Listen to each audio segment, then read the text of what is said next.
Let's do a show. Let's do a show right now. What are we doing?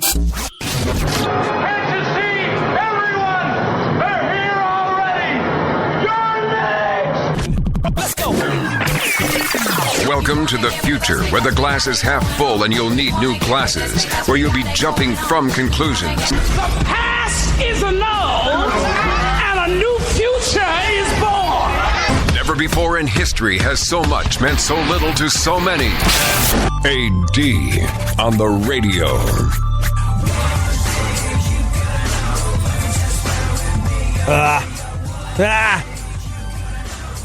Funkhauser? What, already? What's happening? No, I wonder sometimes. Are we part of the liberal media? Is that what we are?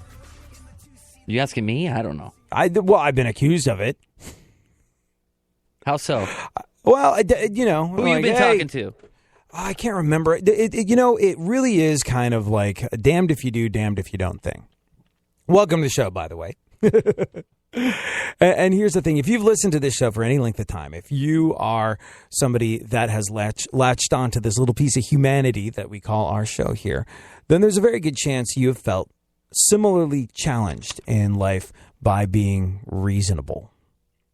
And what I'm talking about is I got accused of being part of the liberal media the other day, which was interesting because yesterday we had Randall Reeder on the show, and Randall Reeder is a guy he's not a straight down the line Republican by any stretch of the imagination, but he is a guy that is conservative, I suppose. I hate labels, but if you had to put a label on someone like that, it might be libertarian, a guy who believes that people should be free because this is freaking America, and I'll look after my own. You can lower my taxes. I'll take care of my own hassles, please. And as long as nobody is hurting anybody else, I have no problem with it. That's sort of what I believe.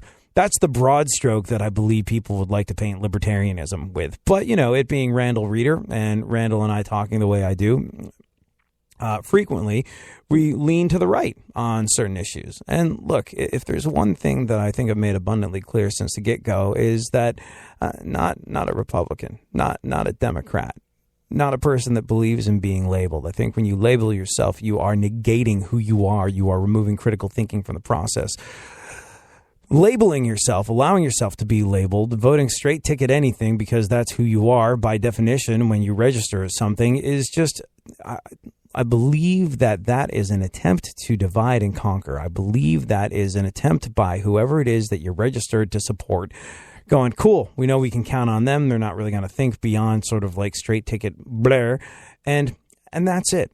And when you divide people and when you remove critical thinking, when you move the questioning and the accountability from politics through something as simple as a label, it negates you. And for that reason, I don't believe in labeling myself. And I wish people around me wouldn't as well.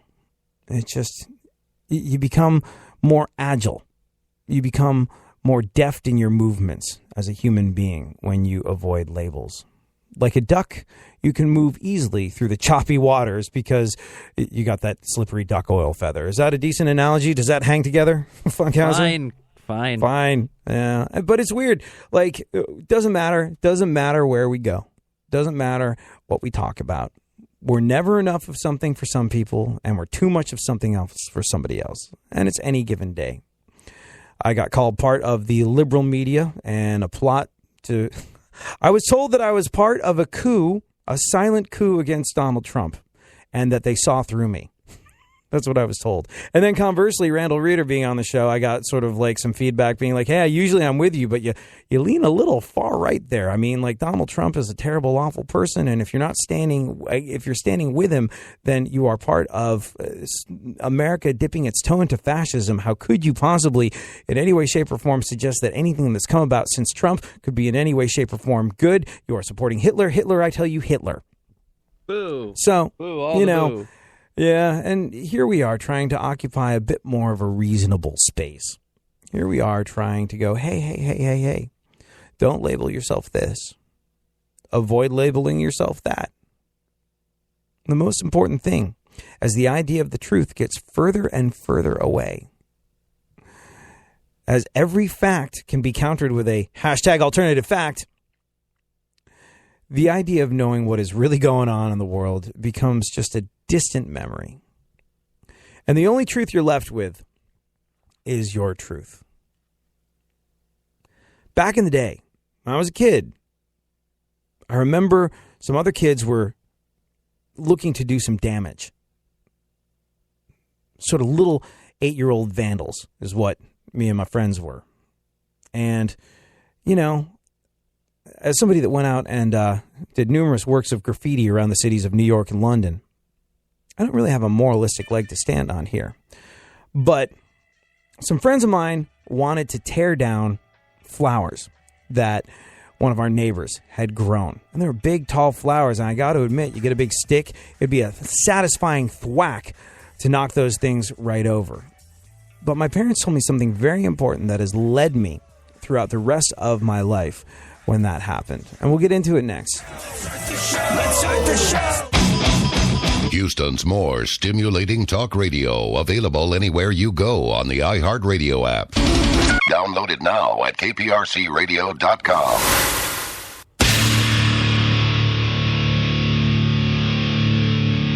Where the left and right come together for fundamental truths. AD on the radio, on Twitter at ADSXE. So like we were saying, it's kind of a lonely position. And if you're a frequent listener of the show, I'm going to guess that you occupy the same lonely position that I do and Funkhauser does by default because he hangs out on the air with me. And that lonely position, that one of being reasonable, that's tough because people are so dug in. People are so divided. People are so willing and able and ready to attack everything that they are not. On this show, we occupy this very narrow space of common sense. We don't believe that things are black. We don't believe that things are white. We believe that there's a lot of gray. And in the gray is where you're often going to find out what exactly is up. And so we hang out in the gray a lot. But it's not easy doing that because the same way that our government and politicians want you to label yourselves, want to know that you're going to vote straight ticket, whatever the hell it is, and we can count on your vote. Thank you. No, don't bother thinking about it. Don't read into the issues. Don't find out exactly what it is you're voting for. Don't read the proposed legislation. Just vote on it because you're straight ticket blur. People want to be able to affix a label to you. And conversely, when you refuse to be labeled, it frustrates folks. Like I said, over the past week, I've gotten emails saying that I was part of a silent liberal coup, part of a silent liberal media coup that was looking to unseat Donald Trump. I was also told that by saying that some of the things that have happened since Donald Trump became president are good, I was in support of America's newfound fascism, and that Hitler was Trump and Trump was Hitler, and I should not get the two confused. Funny hair and orange skin were essentially the same as a laughable mustache, and they would lead to fascist dictatorships, and I should be ashamed of myself for not railing against them at every given opportunity. So it's a lonely position, and because people are frustrated because you're not a simple person with a simple narrative, simple people will get annoyed with you and come after you because you are that which they don't understand. And right now we are attacking that which we don't understand. But there's a very simple life lesson that I learned from my parents. And when you get into the semantics of left and right and votes and politicians and who you are and what you stand for and can we slap a label on you and all the above, this is something that I keep coming back to over and over again. 8 years old, and neighbor lady had these huge tall flowers. I'm not a botanist. I'm not into horticulture. See what I did there? It's funny because it sounds dirty, but it's not. I don't know what kind of flowers they were, and I was little at the time, so they might not have been as big as I remember them, but they seemed like they went up over my head. And if you are a kid that's into sort of like Dungeons and Dragons, bows and arrows, adventure, things of that nature, what do the moment you have a stick? You think that it's some sort of sword and everything in front of you that you can thwack down is your enemy. There is fun in destruction for young boys. I don't know why, but breaking stuff when you're 8 is incredibly satisfying. And so naturally, when we saw these tall flowers and we were presented with a big stick, me and a bunch of friends were like, Look at that. Sure would be fun to chop them down. And the rest of the kids thought, yeah, let's go do that. And I wasn't so sure. I just remember saying, I don't know, man. I see her out there working in that garden. Like, she probably grew that. Those aren't just weeds. She put effort into that. I remember in a sandbox, I built a big sandcastle once, and some kid carelessly knocked it over, and I was bummed out. And so these kids wanted to knock over or cut down these flowers. And I was with them. We were participating in wanton destruction of all things that we could find because it was fun, because we were 8-year-old boys, like to break stuff. And they were like, let's go do this.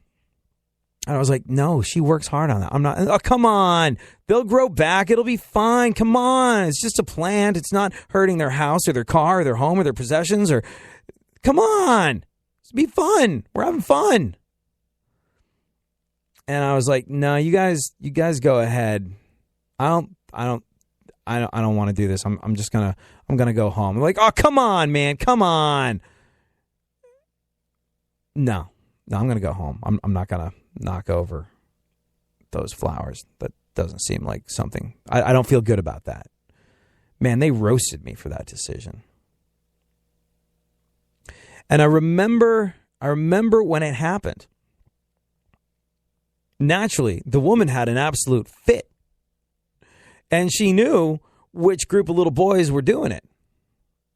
And so they all got hauled up in front of this woman who screamed and yelled. And when my parents were asked about it, hey, did your kid do? And they asked me about it. They're like, hey, that little clique that you run with, did you do that? Because they did. Were you with them when they did that? And I was like, well, I was with them when I did it, Mom and Dad. But I left because they wanted to do it, and I just didn't think it was the right thing to do. And I'll never forget it. My mom and my dad sat me down, and they said to me, there's going to be a lot of things in life that you encounter that the people you're with want you to do. And you're going to do some of them, and you're not going to do some of them. Some of them might be good things, some of them might be bad things. But the bottom line is, if something feels wrong to you, don't do it. Respect what your head and your heart are telling you. If something feels wrong to you, don't ever feel bad about not doing it. And you know what? Lived my life by that ever since that day. I think it's useful. Well, I got a little theory, I think you'll agree that you're not enough of a man to step to me. So when you see me in the street, you got nothing to say. Radio.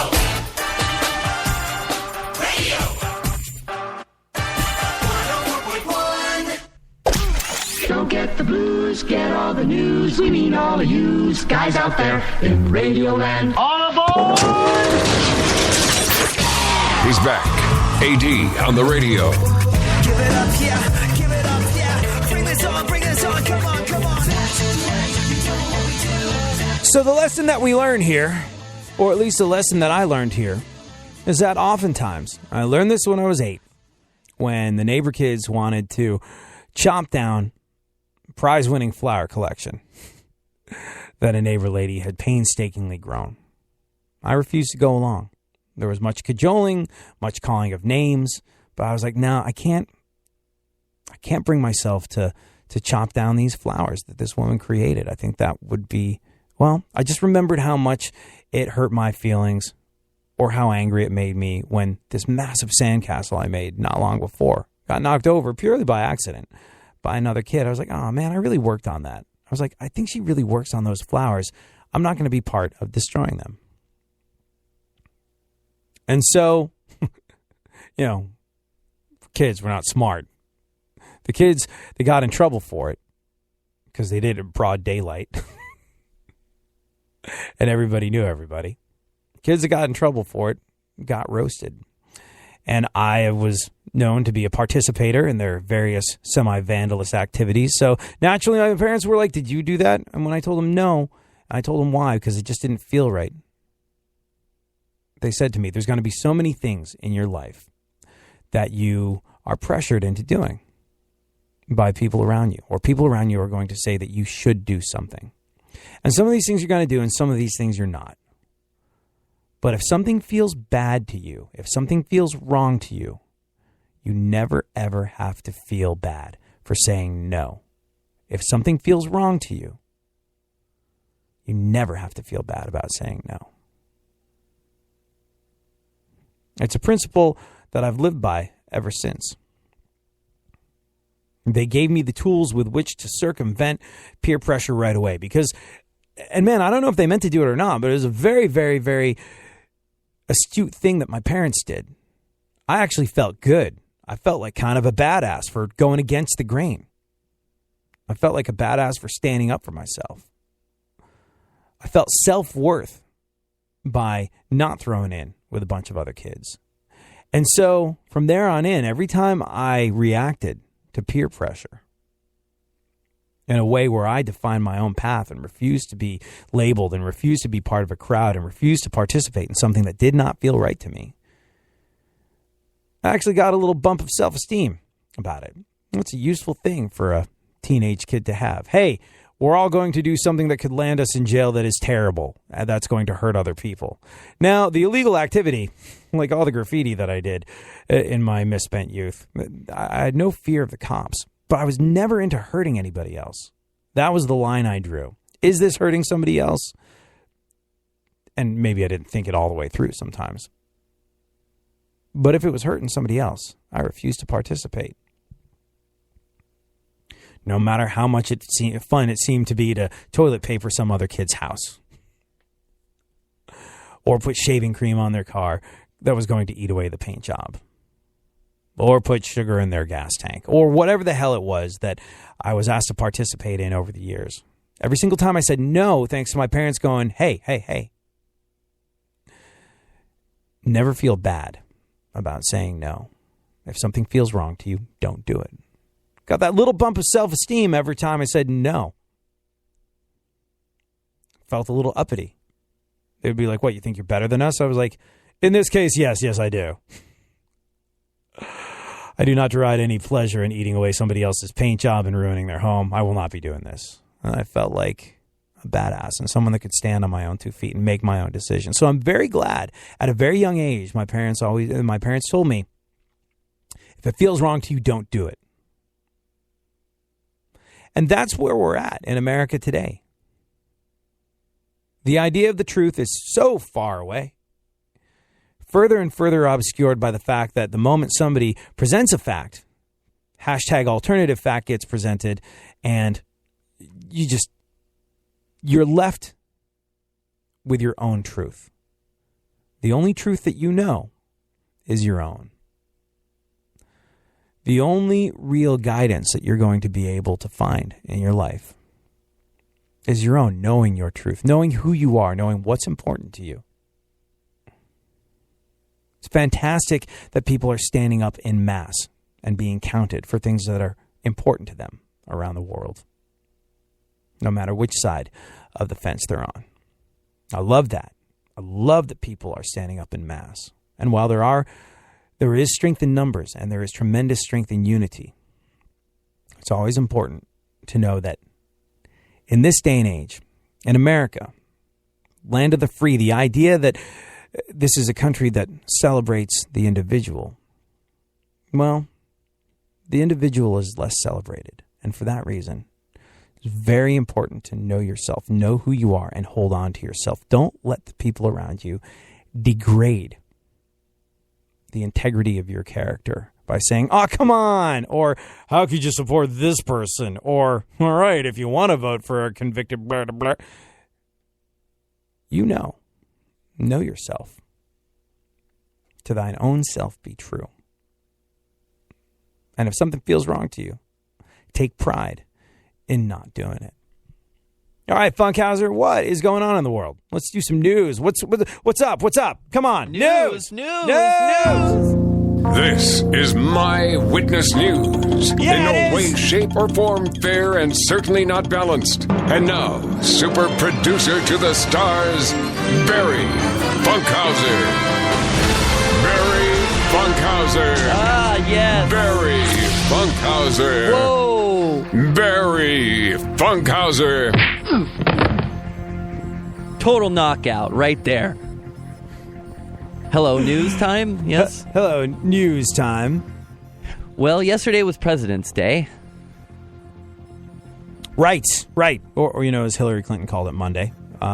We celebrated President's Day by talking about the presidents. I guess, like, the whole thing really stemmed from George Washington's birthday, and then people lumped Abraham Lincoln in there because, they both had February birthdays, and there's this whole doubt, like, how can it be George Washington's birthday when it always seems to fall on a Monday? And that is, it's the same as the 12 days of Christmas. The discrepancy between the Julian and Gregorian calendars made it so that, what with the British Empire not being bound by the constraints of Catholicism, they didn't flip calendars the way the rest of the world did at the time. And that is why we're able to celebrate George Washington's birthday on a Monday every single year, no matter what the exact date is.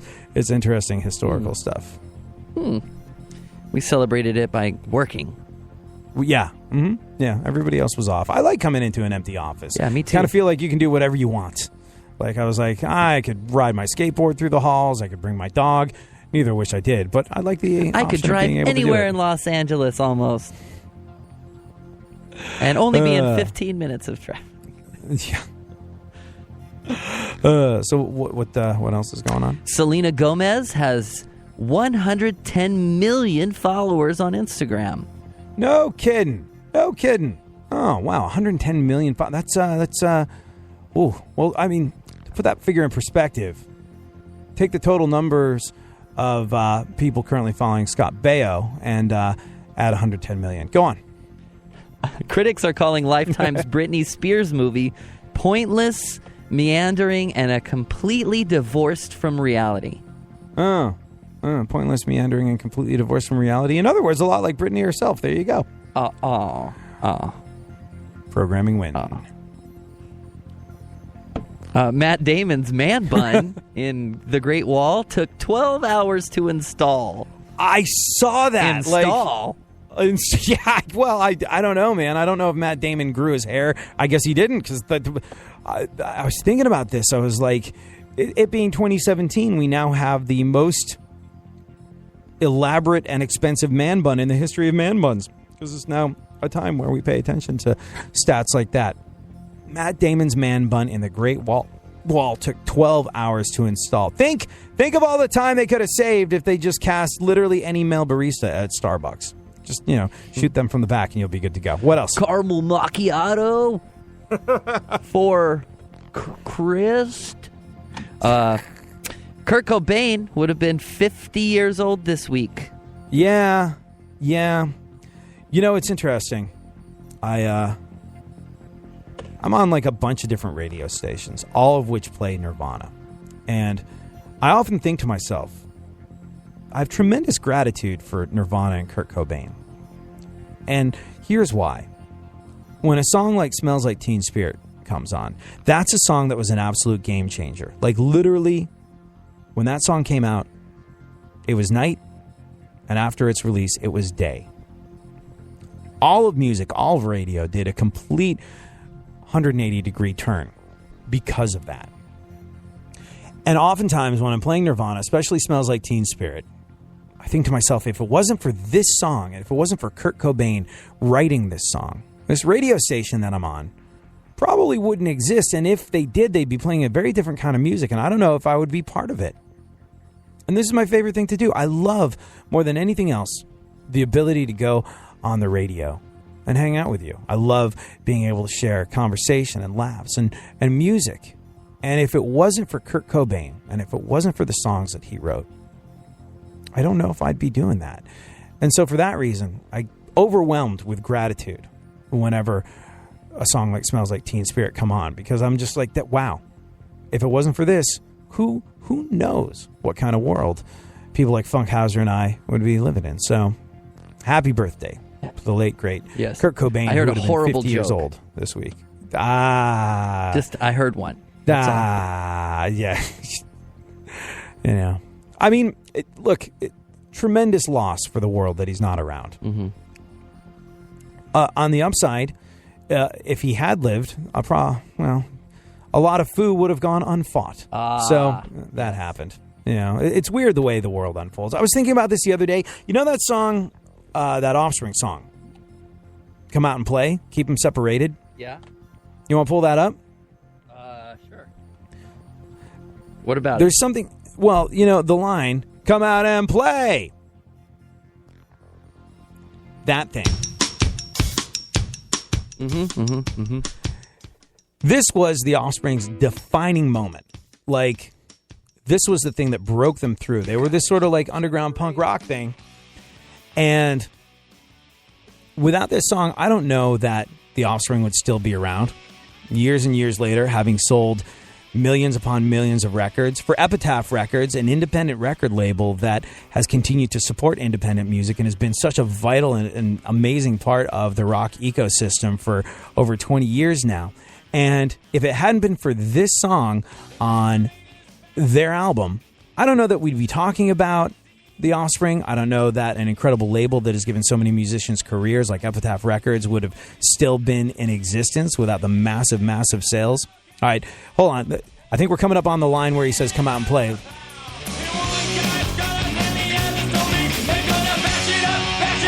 So good. So good. You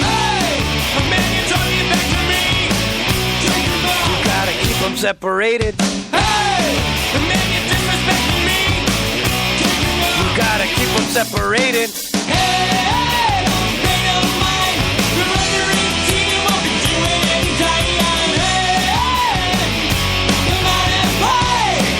Come out and play. All right. So that line, come out and play, you know where that comes from, Funkhauser?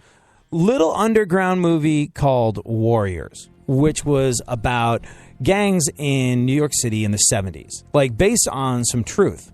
And there's this one line where a guy is going after the street gang, the Warriors. And he wanders through the streets. And if you haven't seen this movie, please check it out. And then do a little research into the historical precedent behind it. It's absolutely incredible to think that this sort of thing was happening in a city like New York City at the time. But it was a city ruled by street gangs. And one guy was challenging the street gang, the Warriors.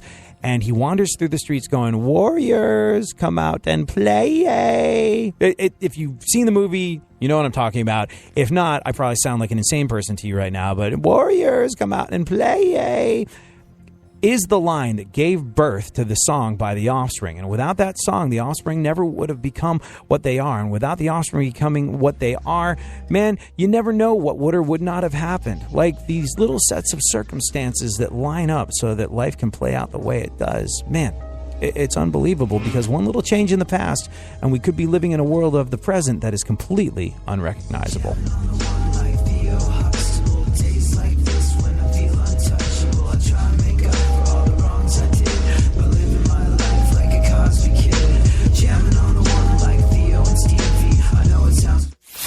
For more stimulation and less irritation, 9 out of 10 doctors choose KPRC AM 950, Houston's more stimulating talk radio.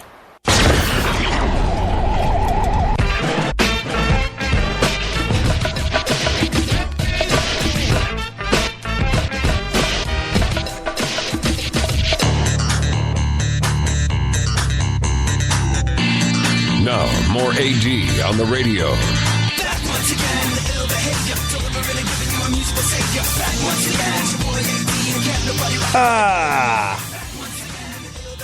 This is an interesting one. What? Do you remember a little while back? There was a guy that was arrested, a black man that was arrested because he was vandalizing other black people's property in his neighborhood. I'll pull up the story if I can find it. Like spray painting swastikas on people's cars and breaking out windows and stuff like that, and writing sort of like Trump's president now, deal with it graffiti. And like this is the ridiculous lengths people are willing to go to galvanize solidarity. Like this guy was staunchly anti-Trump, but after Trump was elected, he purposely went out and secretively did a whole bunch of Trump graffiti that made it look like it was done by a white supremacist, and this is what Trump had wrought. And look, there's plenty of decent arguments if you want to go after the other side politically. Like Trump, Clinton, even though it's such a dead issue now in terms of what's going on with Clinton. She lost, and that's that. But if you want to go after people that voted differently than you, if you want to galvanize support for people, galvanize support in your cause against people that voted differently than you, that's absolutely freaking ridiculous. Black guy doing white power graffiti on people in his community's cars, other black people, committing a hate crime and trying to blame it on Trump.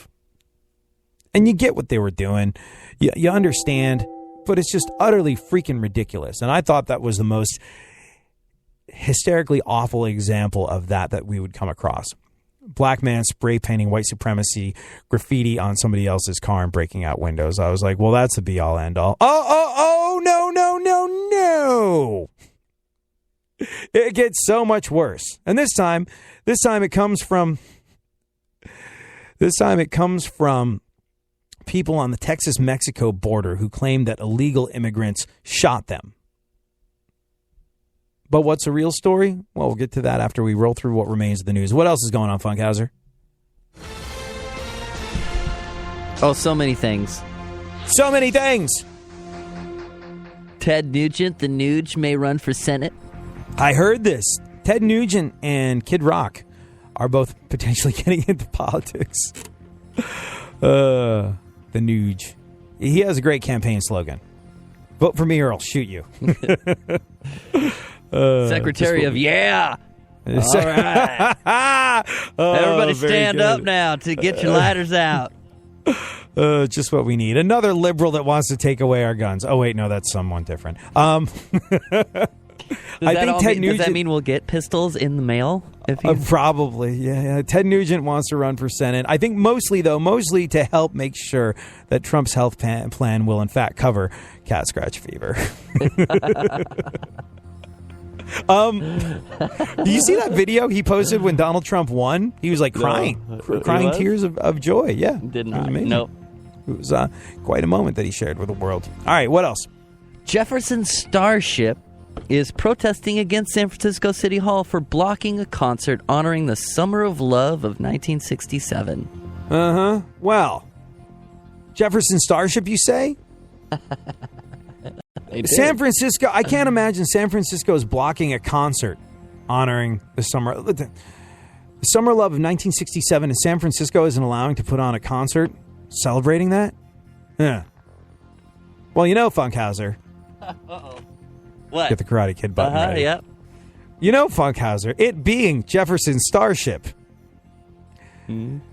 they should probably try and get their way by reminding the folks at the San Francisco City Hall that they built this city on rock and roll!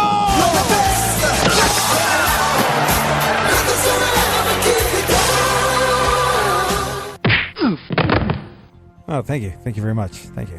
Thank you very much. Go. How much time do we have? Wow, where'd all these people come from? That must have been a really good one. Yeah. It's all the city of San Francisco. How much time do we have left? 3 and then some. 3 and then a whole other one. Oh, really? Yeah. All right, cool. All right, more news then. Rihanna turns 29 this week. Birthday. Celebrate my birthday. How do you suppose someone like Rihanna celebrates? I don't know. Like this is how I usually go through my life. What notches it up a little bit and makes it a celebration? Did you see the I'm going to go out on a limb and guess that no matter what Rihanna's doing to celebrate, underwear will not be involved.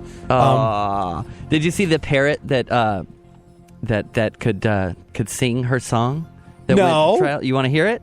Yes. Here we go. Listen. Hold on. Whoa, hold on. Whoa, everybody. Whoa. I'm running because I think I'm getting so huge I need a shrink. I'm beginning to lose sleep. 1 sheep, 2 sheep, going cuckoo and kooky is cool key. But I'm actually this song, Monster.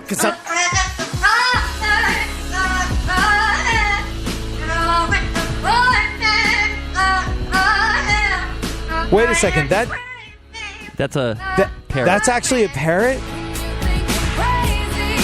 That's amazing.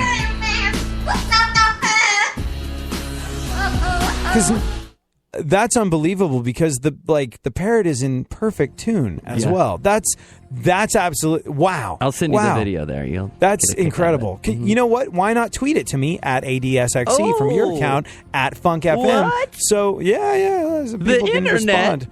Yeah, the internet. We should use it as part of our show. That's that idea that they're pushing at corporate.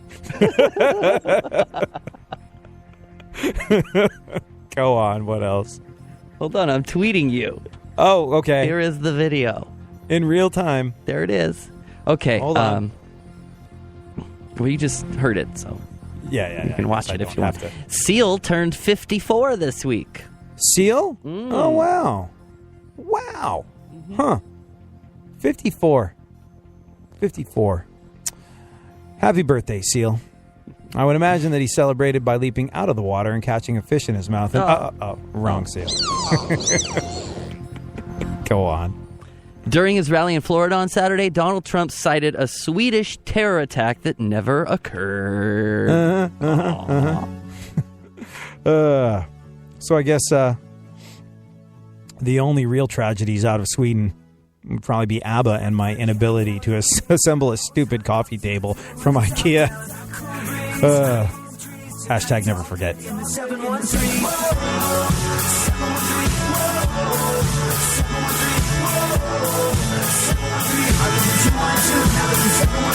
Real radio. 104.1.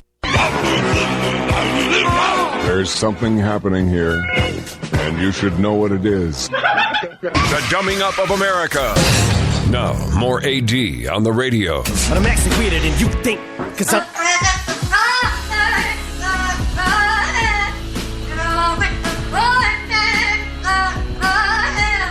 That's unbelievable.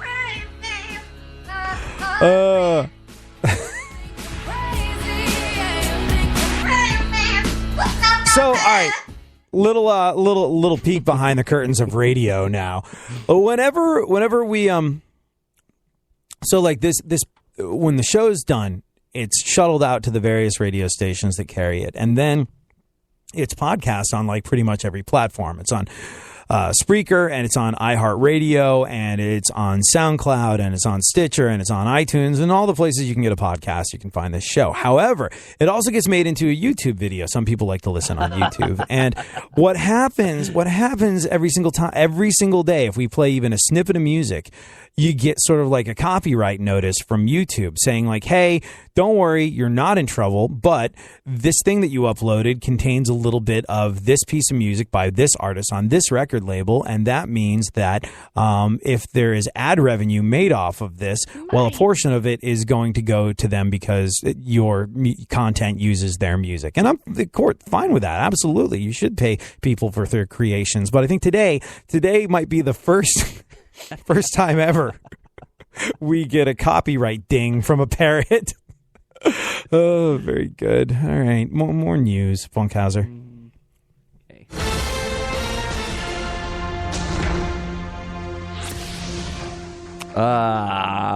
Four pro-marijuana lawmakers announced the formation of the Congressional Cannabis Caucus. The Congressional Cannabis Caucus? You thought Congress already had trouble getting stuff done?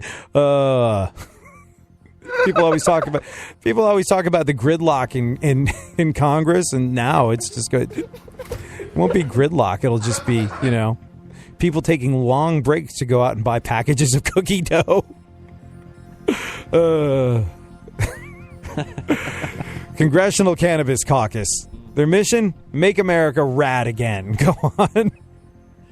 Japanese scientists sent a so-called Scorpion robot into the Fukushima nuclear reactor, but the robot perished while trying to crawl over radioactive debris. It melted or something. Thank you, Funkhauser, for today's edition of Actual News from Japan or description from a 70s sci-fi movie we're not sure. That's amazing and terrifying. Makes me uncomfortable thinking about it. Let's do something else. I said a lot of fun words in there, too. I know. It's just really very impressive. Didn't stumble over any of them. Last week was Ed Sheeran's 26th birthday. Oh, yeah. The red-haired singer-songwriter kid from England. he's going to spend it back home. Going to celebrate by going back home, which for those of you who don't know is in J.R.R. Tolkien's imagination. That guy's amazing. I have so much time for Ed Sheeran. I really do. Like, some of his music I like, some of it I'm like, it's kind of sappy for me. It's just, but as a person, I have so much respect for that dude. That's the guy who, like, the rumor was when his first record came out was like, oh man, he was homeless. And then he became a rock star. And he is so kind of like transparent. He's like, I don't like how that rumor got started because it downplays the actual plight of the homeless. But let's be clear about this. I always had a home to go to. I always had a warm bed in a room at my parents' house. But he started out just being like, I'm going to write these songs. I'm going to take my guitar from town to town and sing them. And he didn't have a band. And he didn't have anything other than the guitar on his back. And he would book himself and travel all over the country. And he would do so by public transportation. The public transportation in England's like really, really good. So he would hitchhike, take public transportation from town to town. And he didn't have the money as he was taking it to the people in the way that he was to pay for hotels, or a lot of the time he would get out of the venue where it was too late to get himself a hotel. So he would just sleep on a park bench, or he would sleep in a train station waiting for the first train to leave. And he was like, no, I wasn't actually homeless. But, there were times where I slept outside or on the street or in a train station or wherever I could find, just because I didn't have a couch to crash on. And that's how committed he was to his art. And Ed Sheeran, he was on that thing, what's it called? TuneCore, where musicians sell their own music, right? You ever heard of that, Funkhauser? It's really cool. If you're a guy or a girl in a band or a musician or an artist, there are tools that exist in this day and age to help you get that music out that didn't exist just 10 years ago. And so he released his own music through this service, TuneCore, and you get royalty checks through it. And, when people go out and buy your music or T-shirts or whatever it is that they're buying through this website, you get royalty checks. And he said that right as he was getting offered his record deal, he got his biggest check ever from TuneCore. And you know how much that was? This is just a guy who was sleeping rough, taking it to the people with his guitar. And through his consistent efforts like that, trying to make something to himself, right before he signed his record deal, and this really made him question whether or not he wanted to sign a record deal after all, he got a check for $500,000, more than that. $500,000 off of his own Get Up and Go. Wow. And you can bet your last freaking bottom dollar that getting a $500,000 check from TuneCore based on your own work ethic is going to make the record deal that you get some evil corporation that doesn't really care about music or you to give you to be a very advantageous one for the artist. So for anyone that is looking to do something with himself, that involves investors, that involves, asking somebody else for money, that involves people writing you a check to get you to the next level, Ed Sheeran is a great example of somebody who made himself too attractive of a proposition to not get everything that he wanted in a negotiation. Really, really powerful stuff. Hey, I have his first single. You want to hear it? Yeah. You think, 'cause I'm... 500 million? Wow. That's great. 500. Hope for us all. 500,000. How much time do we have left, Funkhauser? Like 6. All right, couple more pieces of news. Molly Ringwald turned 49 this week. Oh, Molly Ringwald from 16 Candles. These days, I think she needs 16 candles just to light all the other candles. Go on. Matt Damon's new movie, The Great Wall, opened in theaters.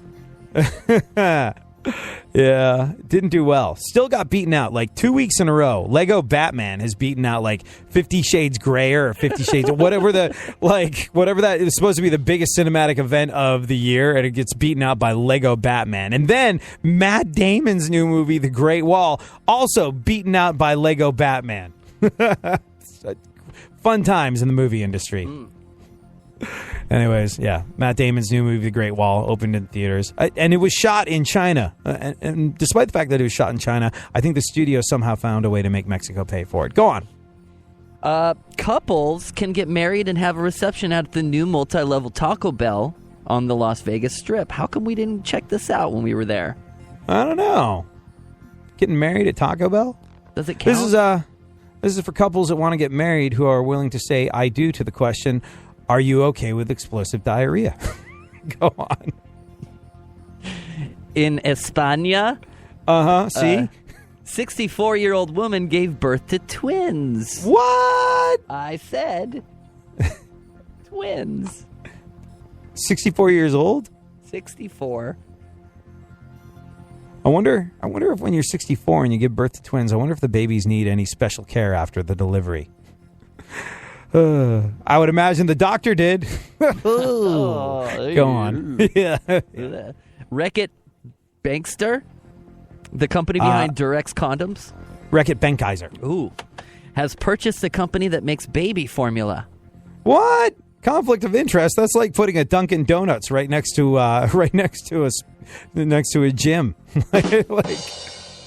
No, it really is, and you always see it. I always wonder if some I think there's some gym that I always seem to see in the nearby vicinity of a Dunkin' Donuts, and I gotta figure it's they're owned by the same people and it's part of a plot. Feeling terrible about the donuts you just scarfed down? Come in here and get fit. Or you just did 1,000,000 crunches? Reward yourself with a delicious donut. You've earned it. Have a cheat day. Company behind Durex condoms now making baby formula. Wonder if to sort of help their new company, all the Durex condoms will now have holes in them. Go on. A new survey found that 5% of men get email admitted they've had sex with a vacuum. 5%? That's 1 out of 20? And let me tell you, that was an awkward day at Best Buy.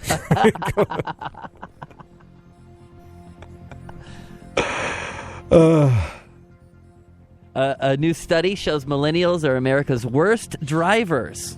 Well, yeah, it's hard to see out of the windshield when your car is completely filled with participation trophies. Oh, one more piece of news. Hulk Hogan brother is in the news. He could be headed back to the WWE. I heard this, and it's so funny. It's so funny because when that whole thing of Hulk Hogan dropping the N-bomb and his sex tape came out, he was all mentions of Hulk Hogan were erased from the WWE website. And now he's going back. How quickly people forget in these situations. It's amazing. There were angry wrestling fans being like, "History's being destroyed. This is what ISIS wants to do." I'm like, okay. I get it. I get the comparison that you're drawing there. But Hulk Hogan having his picture taken off the WWE website because he dropped the N-bomb is not the same as ISIS destroying historical monuments. Let's just have a little respect for the historical monuments. And you know what? I'm glad Hulk Hogan is headed back to the WWE because at 63, there's a lot he can teach the younger guys. Always look for a blinking red light before you have sex. All right. Hey, I got his theme song. Want to hear his new theme song? Here it is. Okay.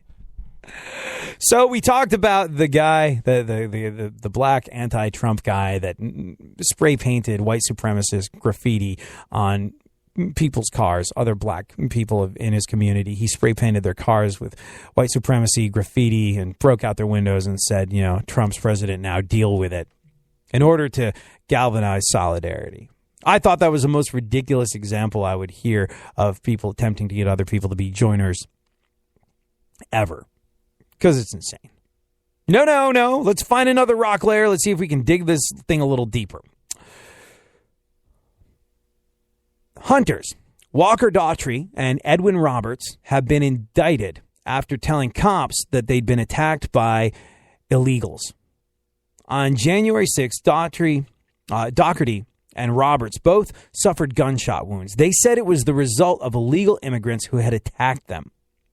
Did they ask them for green cards during the attack? How did they know they were illegal? Anyways, investigators now say that Daugherty and Roberts, Daugherty shot Roberts and Bryant shot Daugherty. They shot each other. And now a grand jury in Presidio County on the Texas-Mexican border has indicted both men on charges of using deadly conduct by discharging firearms in the direction of others. They believe the gunfire was sparked when Daugherty thought illegals were inside the RV that Roberts and his wife were staying in during a hunting trip, attempting to kidnap them. Daugherty allegedly tried to enter the RV. And that's when the shootout started. This is from the folks over at KTSA in that neighborhood. That's when the shootout started. Border Patrol agents found no indication of illegals in the area on the night of the incident. Sheriff said the hunters may have been paranoid over the threat of possible cross-border violence. Yeah, shoot each other, blame it on immigrants, because that'll hang together. Like I said, it's very important in this day and age to know who you are and what the hell is important to you, for numerous reasons, not least of which is so you don't inadvertently shoot your buddy in an attempt to gain solidarity politically. Scotch Farr. You know how a lot of times you feel like it's cool to turn the other cheek and give people the benefit of the doubt even when they don't deserve it.